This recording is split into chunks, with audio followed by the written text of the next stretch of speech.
ચિકદા તાલુકામાં સાંસદ અને ધારાસભ્યની હાજરીમાં કરવામાં આવેલ રસ્તા તથા પુલના ખાતમુહૂર્તને 3 મહિના વીતી ગયા હોવા છતાં હજુ સુધી કામગીરી શરૂ ન થતા સ્થાનિકોમાં ભારે નારાજગી વ્યાપી છે।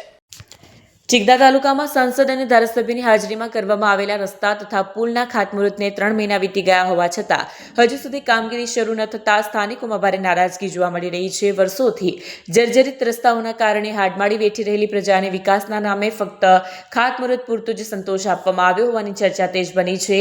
14 ઓક્ટોબર 2025ના રોજ સાંસદ મનસુખ વસાવા અને ધારાસભ્ય ચેતર વસાવાની ઉપસ્થિતિમાં ચિકદા તાલુકાના બોરી ડાબડા ગામ ખાતે 2 રસ્તા અને એક પુલ સહિત કુલ અંદાજિત ₹545.71 લાખના વિકાસ કામોનું ખાતમુહૂર્ત કરવામાં આવ્યું હતું।